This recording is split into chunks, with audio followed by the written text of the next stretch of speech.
Howdy, all of you delicious people. I'm here today to review Eraser from 1996. So, smile, you've been erased. Not your on candid camera. That's what I would be expecting from this review. So, we go on into this movie, and gotta say, I find it so goofy that we're kind of trying to boast Arnold into being like the best of the best of the best in this movie, where with honors. Because good grief, I don't know how many times we would have James Caan, who's being playing a character called De Grin, who is going on and saying like, well, hey, you know what, John, like Arnold Schwarzenegger, you know what, like you're really good. And Arnold's like, well, I had the good teacher. And he's like, no, you had the best teacher. Hey, like who does he think he is? Well, he's the best, and I think that he's right. So, like, watch out for him. Oh no. And I'm sure there was somewhere else, somewhere down the road, where like they used the word "the best" in describing John, who is the Arnold Schwarzenegger in this movie. Uh, how many times can you go to that well? Um, I would really have to go on and say like we have some goofy futuristic weaponry within this movie, and I think that's what kind of like brings it down. Is we just have to have this oddly shaped weaponry that eventually at some point Arnold has to use, and of course he looks cool using it, but it's just like future railgun technology that somehow like unique number of people are to figure out how to have used it. So, but we have to where John is to go on and be the witness relocator guy, and so I kind of like the fact that we have this guy who's going on and is to protect these people from death or from certain death, to then relocate them and hide them away. And of course, John is to go on and say, well, if all works out, then you never see me again. But you never know. So, for this movie, I would have to go on and easily say any other Arnold Schwarzenegger movie, like I would probably put like a little bit higher than this film, with the exclusion of maybe Jingle All the Way. That's too goofy of a film, um, or maybe Collateral Damage. That movie was that was kind of slow. Like every once in a while, like Arnold might have a flubber of a thing of a. Some people might not like The Sixth Day for whatever reason. I actually like it because it's kind of a cool clone movie, but to each their own. So, some people may not like certain Arnold Schwarzenegger movies. I liked The Last Action Hero. Some people may not. Whatever. It's whatever floats your boat. You know what I'm saying? But anyways, so teeing up what is going on in this movie. So we have it to where Vanessa Williams, like I don't know, like to me, like Vanessa Williams normally seems like I've seen like more interesting performances of her, but heaven forbid I can remember a lick of one. Um, but really, she of course is to go on and be this girl who is put in here as to eventually be someone that John is going to have to relocate, and because eventually we have it to where the FBI is sending Lee, who is Vanessa Williams, to a possible death sentence because of course she is to be going against a very high profile weapons company named Cyrex or Cyrez, um, and or Cyrex, yeah, Cyrex, and so with that we have like everybody and their brother. There's like a scramble for this disc. There's a time of which that they have to even go back to the same facility that they were at before to try to go on and download this information, figure out what's going on and so forth. But again, we also have CGI alligators, so isn't that great? CGI, I think, eventually combined with like fake looking alligator whatevers. And I was like, okay, like the CGI on this, like, man, looks really rough. Um, but I'm kind of curious if going back during that time period, I probably would have said the same thing. Probably. Yeah, I think they just kind of ditched on the whole like realism for those alligators. But I also kind of like the fact that John is to be like in disguises at some points to eventually try to rescue his people, and that's what I kind of thought was kind of cool. So I would have to say, like, I find this movie fun, so I would eventually just kind of deem it to be I just would deem it to be fun. Like it probably is to kind of barely tiptoe into okay category. So positive thumbs up movie.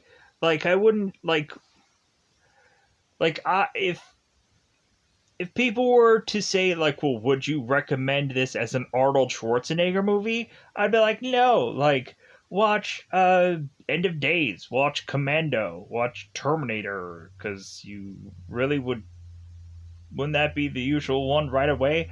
But not in my list, I guess. But so, or eventually you would go on and watch, uh, eventually goofy things like Last Action Hero, which I like, um, and so on and so forth. So with that said, let's double fly this bad boy up. Let's get into this thing that, of course, is to always be called spoiler time. Spoiler time. It's about that time I'm going to spoil this movie. So at the very beginning of this film, we of course have Johnny C. If we don't have John and Johnny C, yeah, that'll get confusing at some point. So we of course have Johnny C. That is to be found out about these mafia guys are finding out that where this guy lives and that he's of course like been in witness protection. So Johnny C and his wife are in this home, and we of course have these two mafia men that are wanting to chop this guy's tongue out, and all of a sudden we end up having John Arnold Schwarzenegger busting in with kind of this ski mask and head to toe in black, like, hey, who are you? And so we go on and we have John easily taking these guys out.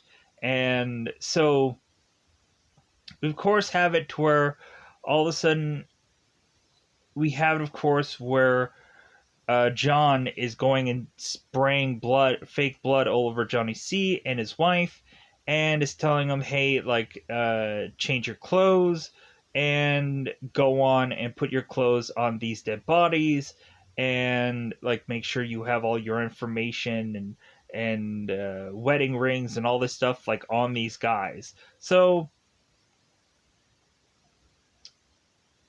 we had it to where these mafia guys had this gas container and they were pouring it all over this house anyways. And so John is going to light this after he goes on and stacks those mafia guys outside the house.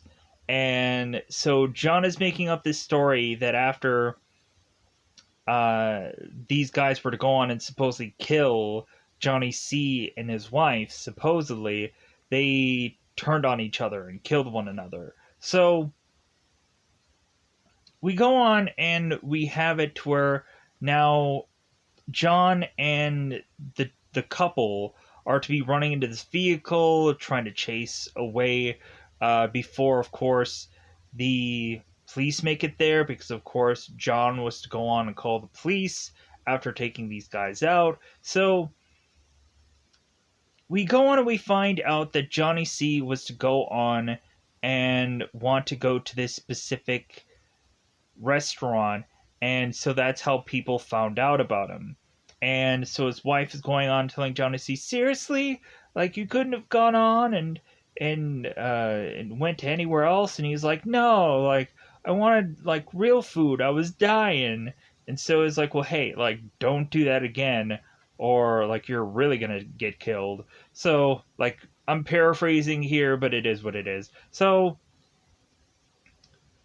we go on and we have it toward Johnny C and this woman are to be put into this van. And so we have this guy who's like, smile, you've just been erased. And I'm like, okay. But we go on and we have Johnny C who's consistently asking John, like, hey man, like, whatever you need, I'm going to help you out. Like, I owe you one, this and that. It's like, hey man, what's your name, man? And like Johnny C's wife is like, hey man, like he doesn't want to be pen pals. Like I just want to know who you are, man. I just want to know. Is your name the title of the movie, Racer? I don't think so, but maybe it is. So we transition, and so John is now going through records and is changing Johnny C's dental records with that dead corpse, and I guess the dead corpse was some John Doe. So we go on and we have a Dagurin who comes in and is talking to John, like, oh, so you switched the John Doe with Johnny C. Oh, okay, I gotcha. So we have it where John walks off, and so Dagura is like, well, hey man, like that's when we get the whole like you're really good. And John's like, well, I had a good teacher. It's like, no, you had the best. Because more than likely it was Dagura that was teaching him how to do all of this. And plus that's why eventually John is to come on and be the best. Anyways, pushing on. So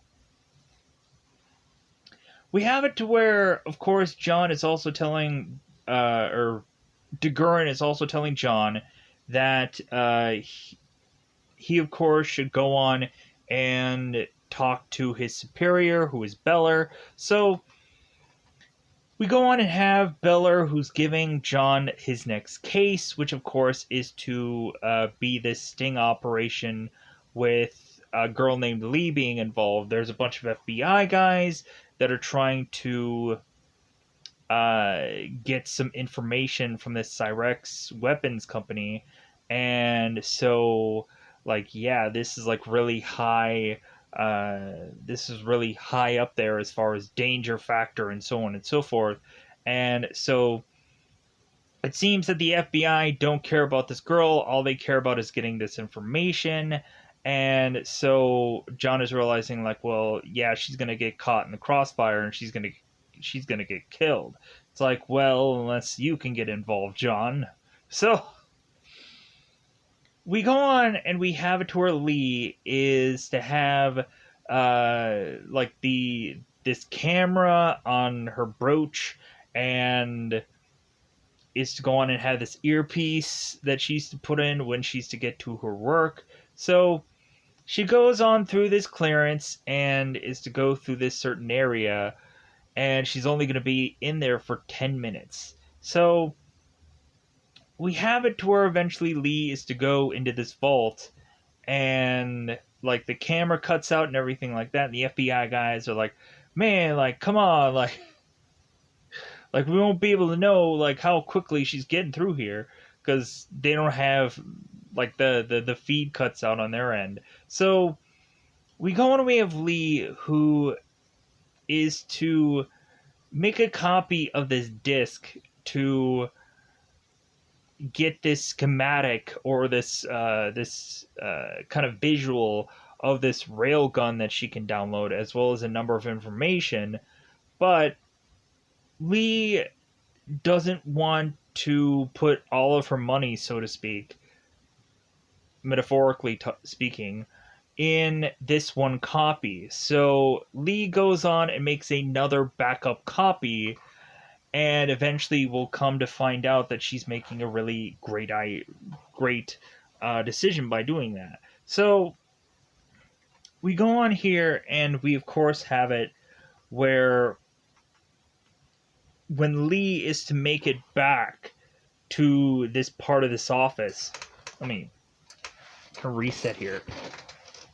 We go on and find out that the security guard is to mention to Lee, it's like, well, hey, like, it seems that we have it to where Donahue wants to speak with you.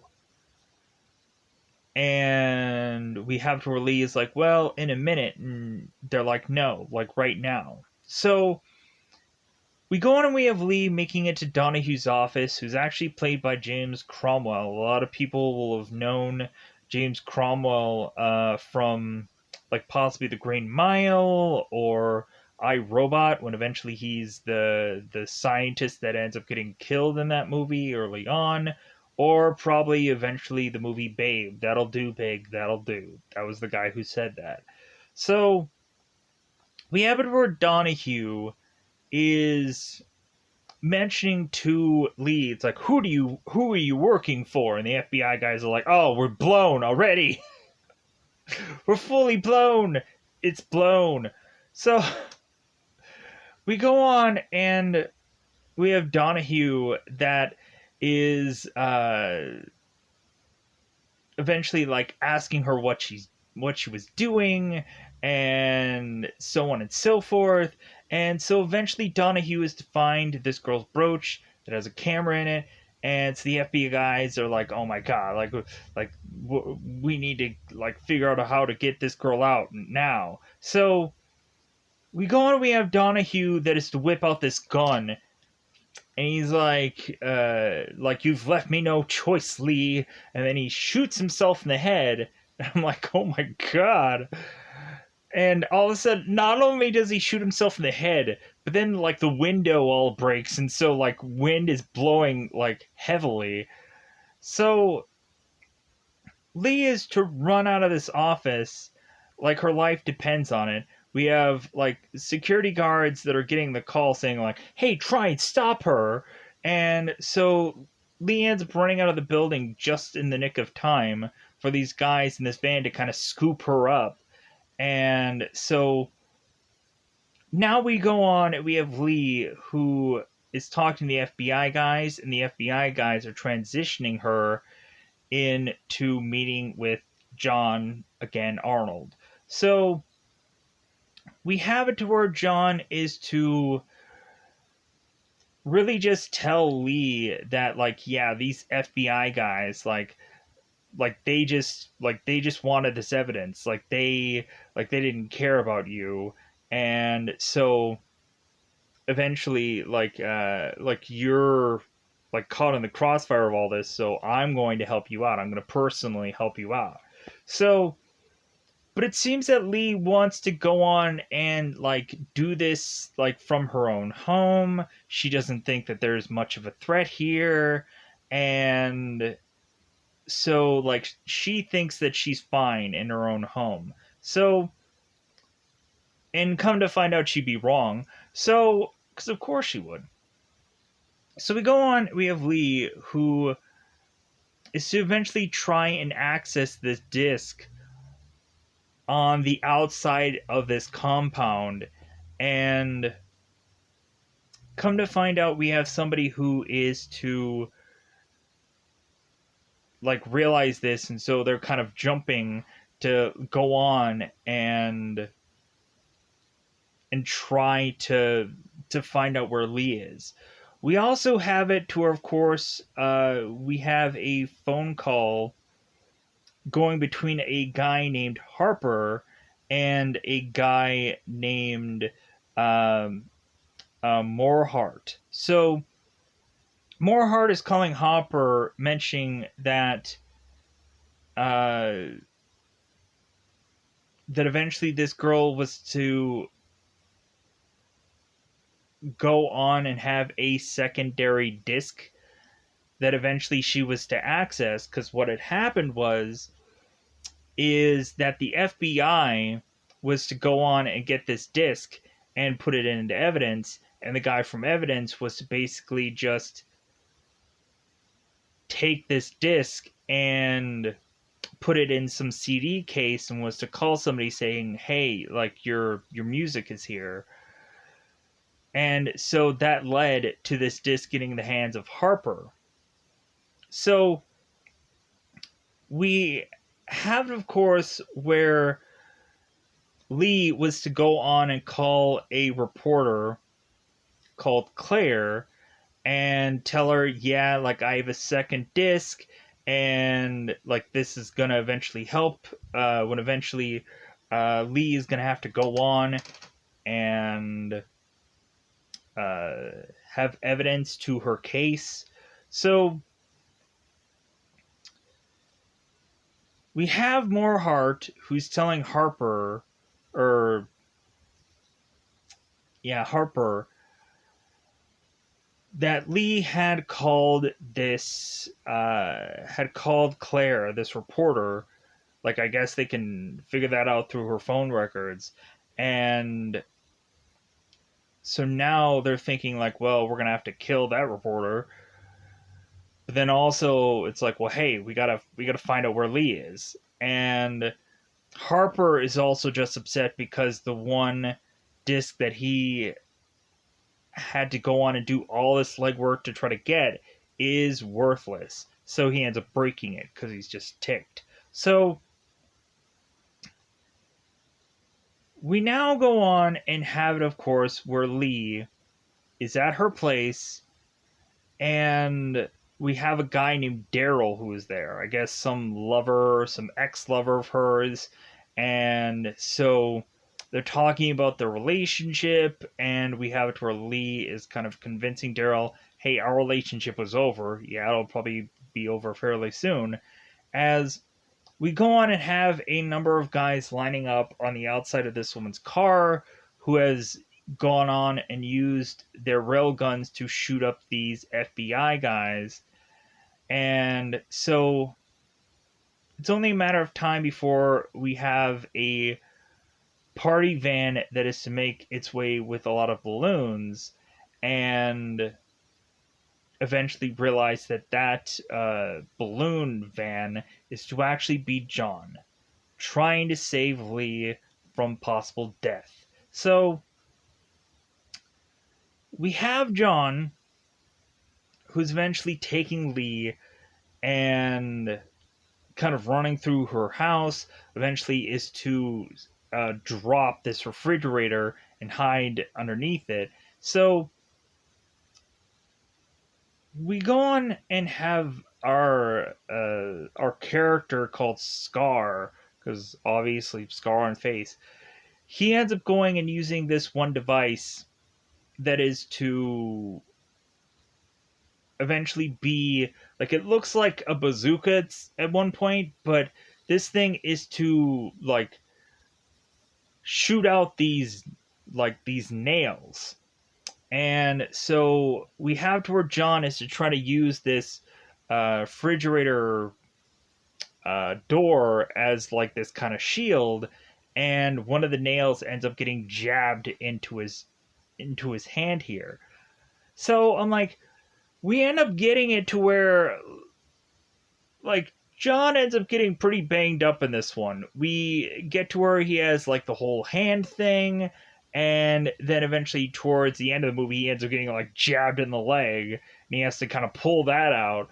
Man, this guy gets really really just taken out in this one compared to all the others. So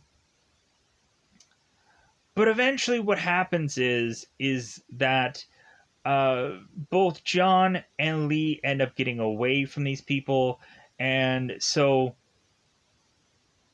John is to go on and take Lee to a woman that he at some point had saved, a Mei Ling, and so John is saying that this girl will be safe there. So we go on and have it at one point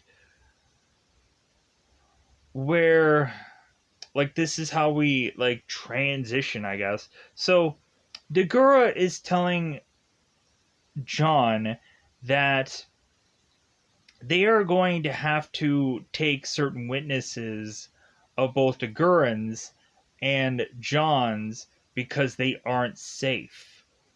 And so John is like, well, like, let's go on and let's get your witness first, and then we'll go after mine. So Dagurin is like, okay, that sounds about right.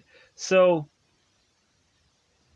we go on into the story, and we have this officer named Monroe, who's kind of like this, seems like he's a rookie cop compared to everyone else, and going on and talking about the like the whole fear of it all, or the whole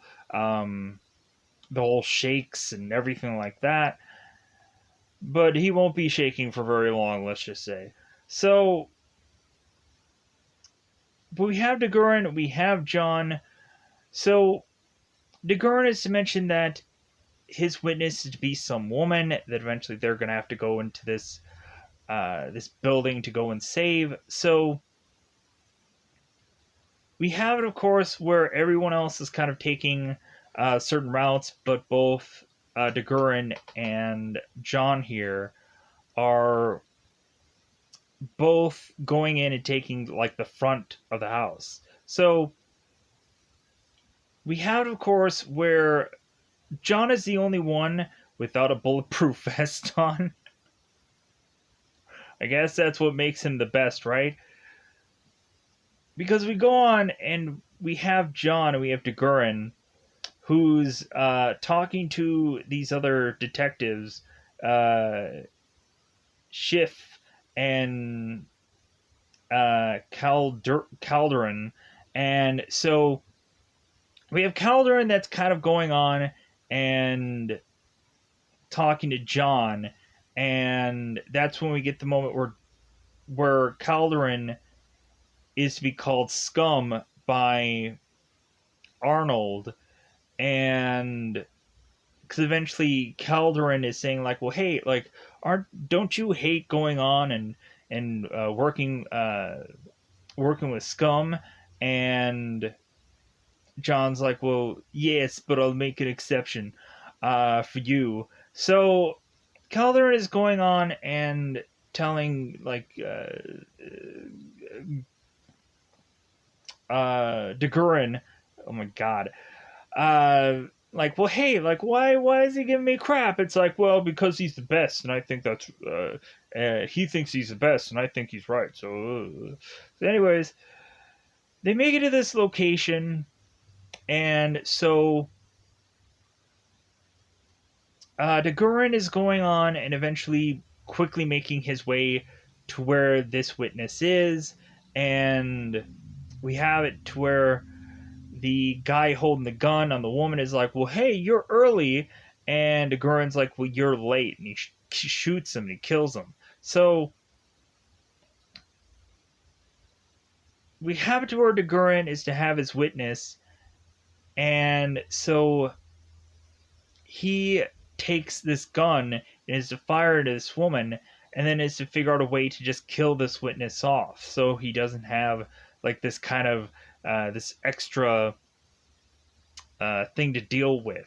So now we go on and we have Dagurin that is, of course, with John and all the other detectives in this room, and come to find out we have Calderon that is planting this photo showcasing that, like, oh, like, hey, is this the girl that's your witness, John?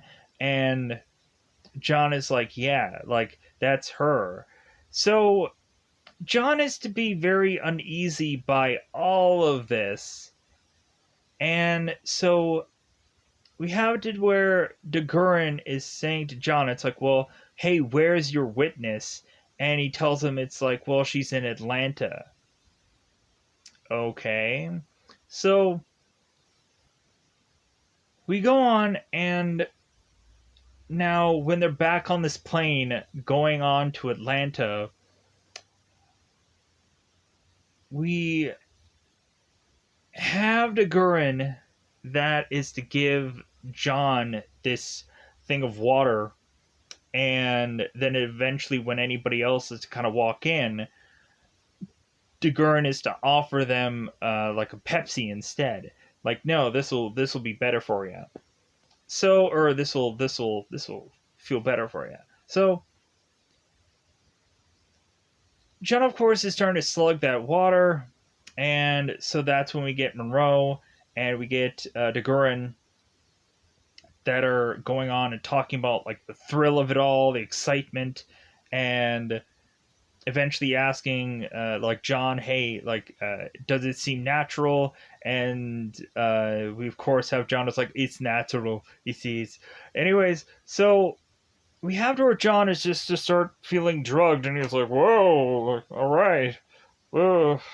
So he goes and sits down, and so both DeGurin and Monroe are wanting to have a like rapport or some bit of dialogue with John, asking him a question.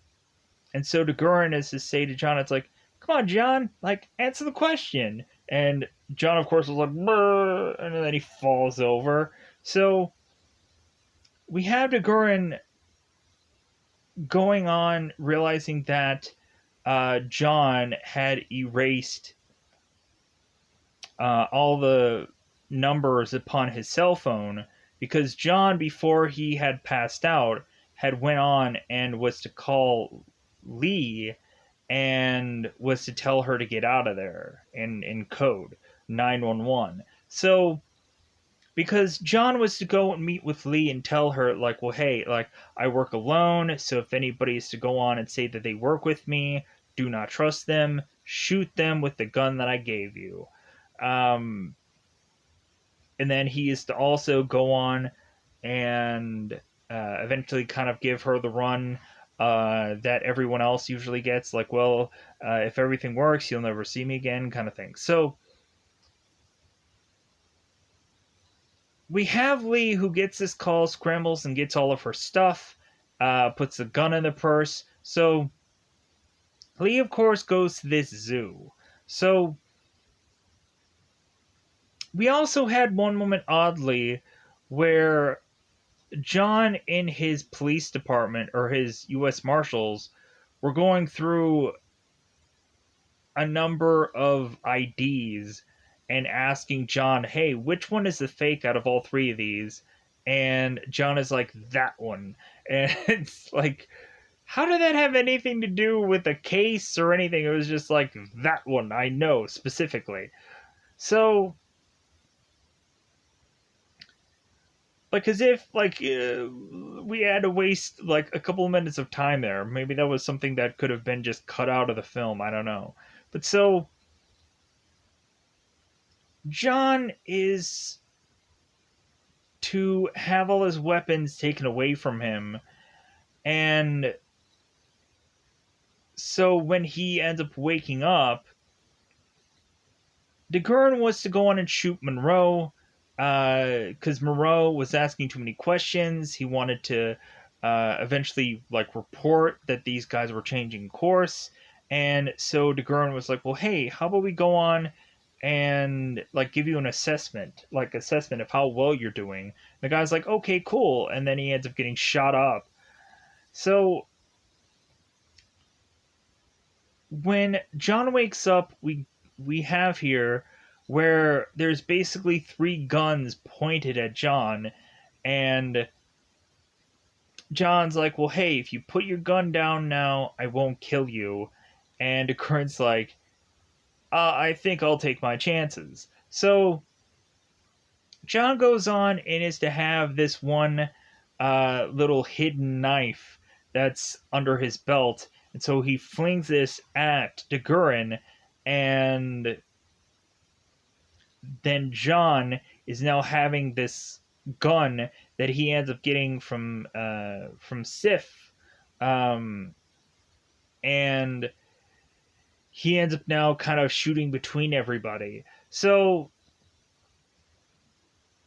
we have it, of course, where John is to try to open up this door to get to the outside of this plane, and come to find out there's a turbine, like a jet propeller thing, right outside this plane. So we have it, of course, where Digurin is to go on and tell John, it's like, well, hey, like, if you go and you jump right out of this plane, you're gonna die because there's a propeller right there. So John goes and grabs this item and is to chuck it out of the plane for this part of this engine to explode. And so now we have it where John is trying to get out of this plane, but is to also grab this parachute. So we have it within this film where John has the parachute and then it goes flying out. And then so John then is to give up grip and kind of fall back. And so John eventually now has to go and fly where the parachute is, grab it, put it on, and now hopefully be able to go on here and pull his chute. And the interesting thing is, we have Digurin who's going to the pilots and telling them, like, hey, like, you need to smash into him, like, make sure that you're going to go on and have his guts on this windshield.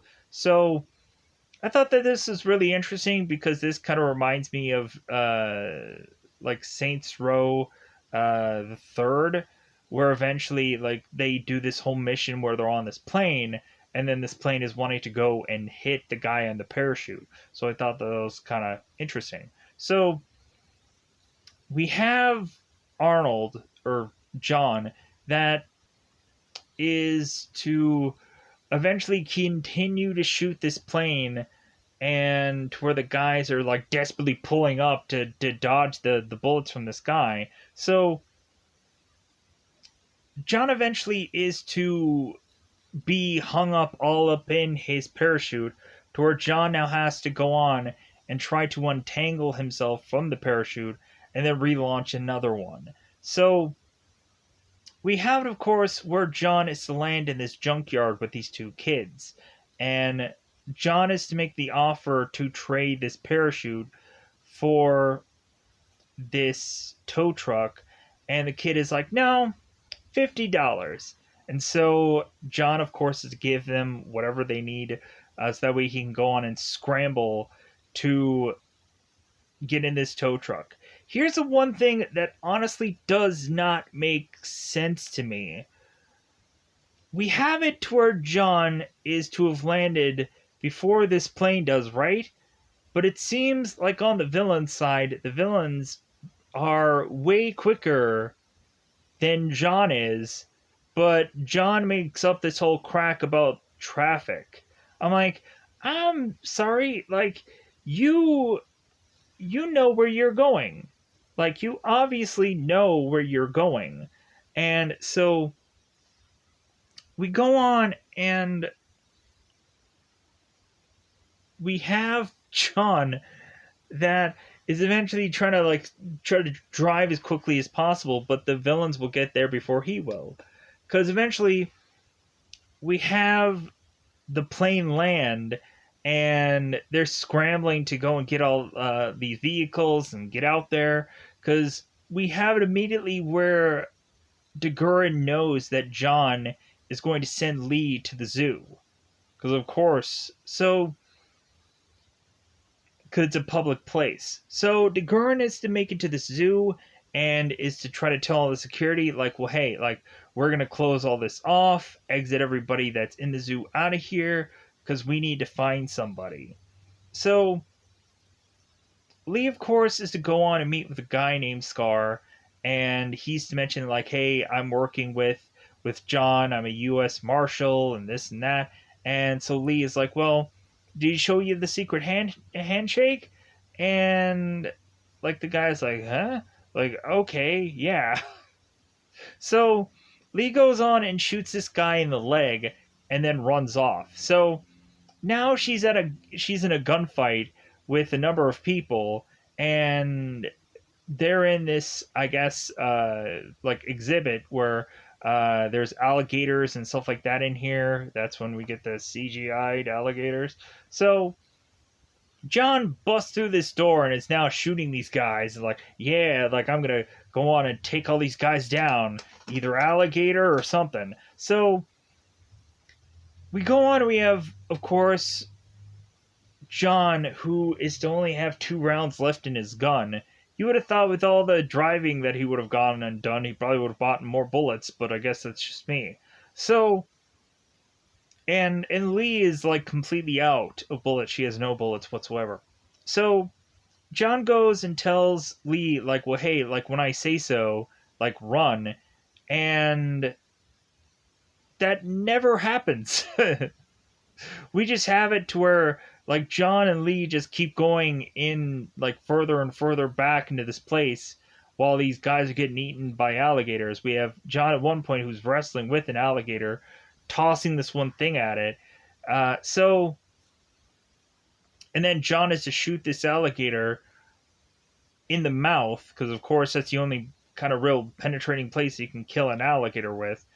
And then both John and Lee go crashing through this window, and they get the heck out of there. So now we go on, and we are to be at a point where we have it where who's the mole? We have to where Gurren is going on telling Beller that John is the mole, and John is calling Beller and telling him that DeGurren is the mole. So we have it to where Beller doesn't know who to believe, and so we have it to where John is like, well, Beller, like, I'm gonna go and like I'm gonna figure out some more evidence to kind of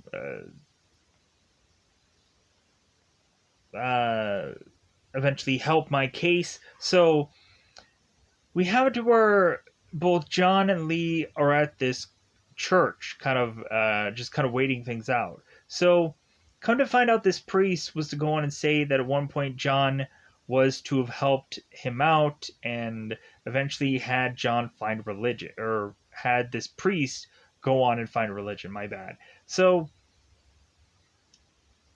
John is to get this vehicle from this priest, and so they, of course, are to go on because we have it to where Lee is to have a copy of this disc, and so now they need to go on and have our characters go right back to the same complex that Lee was before so she can go and get evidence. So we have, of course, where now John needs to meet up with Johnny C. And he's working at some bar, some kind of what is the perfect word here? He's working at some bar where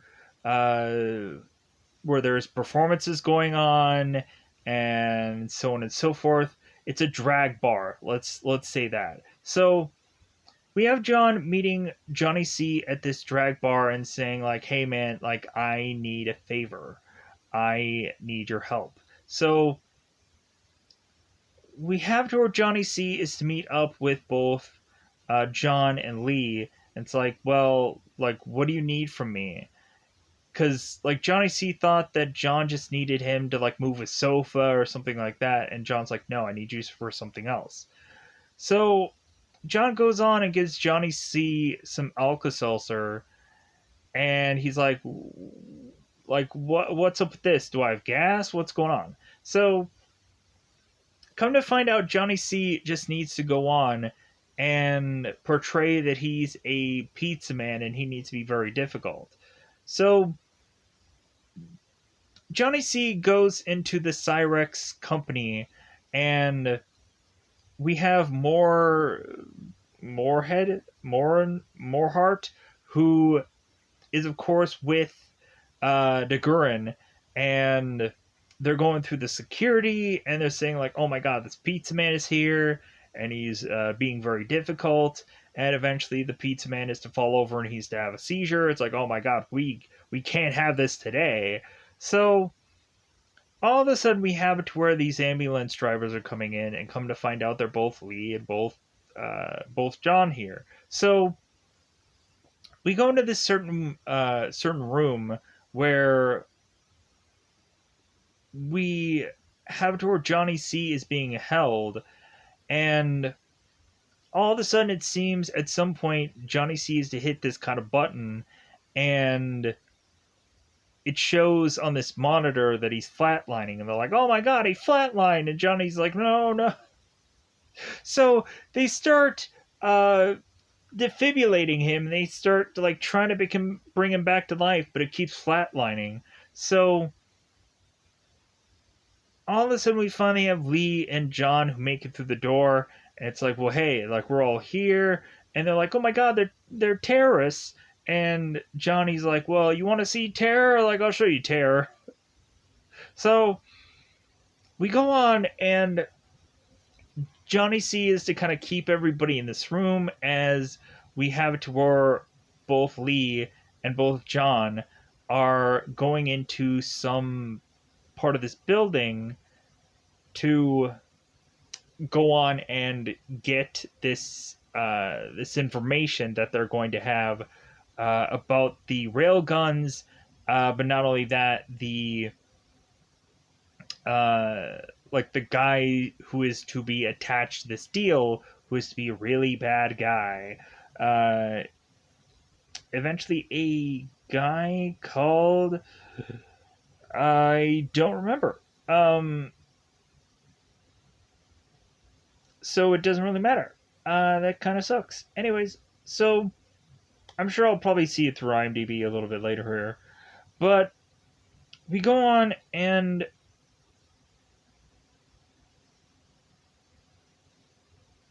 let me pause here for a second. Alright.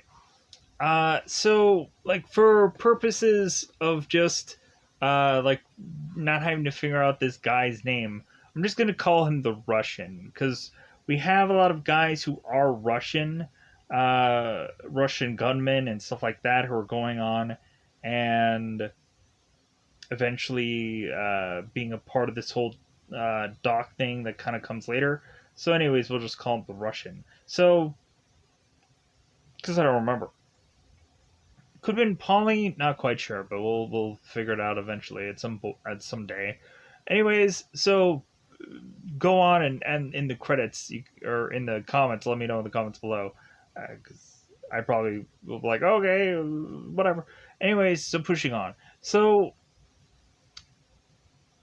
we have them with the schematics of the gun, the rail gun, and that there's going to be a dock shipment going on tonight. So we go on and have it where Dagurin is going and having this tech guy try to figure out what room that they're in, and because supposedly they can only go to one specific room, but it seems that somehow Lee and John were to figure out how to miraculously get to some other terminal from the building. So they go on, and we eventually have it where Dagurin is to nab Lee and is to run off with her as John is stuck between this bulletproof glass and starts shooting at the glass. So Dagurn is to run off with Lee. John is to go on and shoot the sprinkler system, and then is to try and run off, trying to get to either Lee or Dagurn, and can't. So Dagurn is to go on and take Lee to this Russian guy as an insurance policy because eventually things are going to go haywire. So we have it where John goes back with Johnny C, and Johnny's like, "Well, hey, like if it's going on if it's going on in the docks, my cousin will eventually know who exactly or where exactly that's being held." So Johnny, of course, is telling John, it's like, "Well, hey, like I owe you one, so let me help you." So John's like, "Okay, look, come on." So we have where Johnny C is to meet with a guy named Tony, with also a guy named Little Mike, or yeah, Little Mike and Sal. So we have Johnny C meet up with Tony, and it's like, well, hey, like, uh, Tony's like, well, hey, doesn't somebody owe me money? And what is it that they like said? And so Johnny's saying like, well, hey, like that, like nobody's gonna ever give you money. And Tony's like, what? Like, how is it? Like, how is it that I've heard that voice? Because if that voice exists, then I'm talking to a ghost. So because he went on and had this guy's funeral and everything like that. So Johnny's saying like, well, hey man, I'm alive, so you need to come on and help me. And so Tony's like, well, hey, like that thing that you did before, like that was the wrong thing to do. And Johnny's like, well, yeah, but like this guy needs your help. It's like, well, who's this guy? Who's the tree trunk? So they go on, and we have it where John is spelled out to these guys that there is a gun deal going on in their docks, and so on and so forth. And we have it where Tony's like, okay, well, let's get involved in this. So we have it where Tony and these guys are going on and speaking with these security guards and are asking them about like, well, hey, like, why don't you have any union guys that are like working on your dock? Like, this doesn't seem right. So while they're going on and getting to these guys, we have John who scrambles, makes his way around these guards to run into this complex where he's starting to kill off some people. And then Little Mike and Johnny C and Sal and Tony are going on and bopping people and smacking them with bats, but then grabbing their weapons from them and eventually proceeding to try and help John out. So we go on, and like the guys are starting to realize, like, oh my god, uh like like John's here with help. So we have it at one point where John is now having the shotgun and making his way through this location. And so we have the guys who are using these rail guns to kind of see through a number of things. And so at some point they end up figuring out a way to take down John to where he's like he's quickly injured, but he's not killed. So some of the guys are going on and kind of making their way into where John is.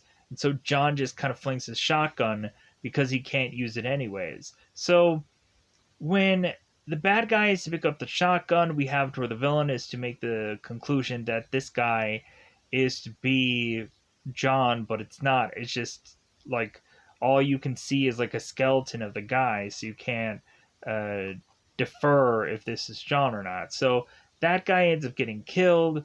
So we go on and we have the guys with the rail guns make their way into this same warehouse, and so John is to go on and sneak underneath the building, and is to go and shoot these guys with the railguns, is to kind of make his way back through this building, is to grab these railguns, and we now have it to where DeGurin is making a standoff between John, and John's like, well, hey, I'll be out there soon. And so now that John has these two railguns, he's firing away and killing everybody, and taking them all down. So we have, of course, with the Russian guy is with Lee, and so eventually, while this guy is distracted, Lee is to kind of figure out a way to get out of her chair, and is to go on and take this guy down and kick him in the face and run out of there. So it seems like Lee is going to escape, but then DeGurin eventually is going to grab her, within all the craziness of all this shootout and everything like that. So we also had it to where John, before all of this was going to happen, we had it to where John was calling Beller, letting him know that this deal is going on the docks and the Baltimore docks. And so, like, hey, like, come on and like trace this call, so eventually you can find out what's really going on, and find out that DeGurin is the mole and not me, because here's the evidence. So we go on, and we have it to where like John is kind of taking everybody out with the help of also Johnny C and his men. So we have John, who really is just having to like be left with DeGurin at this point after he's kind of killed everybody. So we have DeGurin on this kind of storage container, and this large like semi truck size container, and this of course is going to get hoisted up with both DeGurin and Lee both on this. And so now John is kind of running and having to jump to get to this container to try to climb up it, so he can go after DeGurin and and help Lee and save Lee. So we have it where like John and DeGurin are kind of fighting it out. Guns are exchanged and all these kind of things. So we have it where John is to have Lee grab this ladder, and John is to go and take this crowbar, and is to basically like stop this machine from kind of slinging them around, and is to really just have both John and DeGurin both like fall to seemingly what would be their death. But no, John is to go on and be like seemingly okay. DeGurin is to have this door kind of on him, and so he needs the help of John to get this like door off of him. And as John is to go on and help him, we have DeGurin who whips out this gun, and John's like, seriously? So he knocks it out of his hands. So we have Bella that ends up showing up, and Bella ends up completely believing John's story, and he's like, okay, guys, like, arrest him. So we then transition to go on and have it where Lee is putting out her testimony. She's having all these things to back it up. And so it seems that Harper, as well as DeGurin, and Morhart are to supposedly be in hot water, but DeGurin is turning to Harper and Morhart and saying like, no, like I think Lee still needs to be alive to still be a witness for this. And so like really like like she needs to still be like hidden away, or she can get killed, and then like again we'll be back in business. So we have both John and we have both Lee, and so John is turning to Lee and saying like, "Hey, are you ready for this?" And Lee's like, "Yeah." So John and Lee are going into this van, and so they go, and I'm assuming there's a already pre-made hole into this van to go into the sewer system and crawl out of here, because the van explodes and DeGurin is thinking that Harper planned it, and Harper is thinking that DeGurin planned it. So all of a sudden there is to be this limo driver who is actually Johnny C that gets out of this limo, and we go on and we have John who's calling DeGurin and saying like, "You've just been erased," and then like we have to where DeGurin and Harper and everybody involved in this limo, Morehart is getting uh, crushed by this train and killed, and that of course the way the movie just wraps up. Kind of nice, neat little bow for all the guys who might not go on and and continue to try to go after Lee. So John is trying to eventually get rid of them so they don't keep coming after Lee. So, with that said, I apologize for any time when I was to go on and just like there's a lot of transitional words I tend to use, and plus I think I said eventually a lot within this review. Like to me, I I felt like there was some parts where I was trying to like struggle transition wise, because I was thinking, I'm like, where are we in the film? Like, how can I connect place B to place C? So hopefully at some point we got there, because I think that's all that I have left to say. As far as like the real like important parts, there could have been the whole like the fun like bartender thing where the bartender was telling Johnny C, it's like, well, hey, like, who is this guy? He's kind of rough and this and that. So John is telling Johnny, it's like, hey, do you need the moment alone? And Johnny's like, no, like, just don't tell any of these guys that like I'm straight, or you're gonna break a lot of hearts. And he's like, oh, okay, all right, yeah. So plus this bartender needs like tips anyways. So but yeah, but I think other than that, I think most of the movie seemed to be covered. I kind of rushed through like towards the end, especially through the whole battle and fight and whatever. Um, but that was bound to happen anyways. It's just kind of like there's a lot of me just wanted to just kind of like let's get to the ending and let's call it a day. So anyways, I think I'm just gonna get out of here. Holy crap, an hour and change. Whatever. This movie's almost 2 hours, anyways. So, with that said, there's also a lot of details to go on and talk about in this movie. So, with that said, goodbye, everybody. Bye, everybody. Thank you for watching this. Let me know in the comments below how you felt about Eraser. Maybe you went and watched Eraser Reborn. I don't know if I said that or not, but yeah, there's a whole like reboot sequel that came after this movie for whatever goofy reason.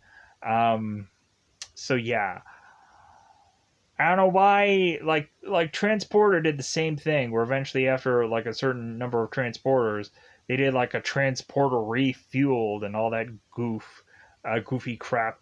So yeah, that's that. I'm just gonna get out of here. Bye, buddy. Bye, buddy.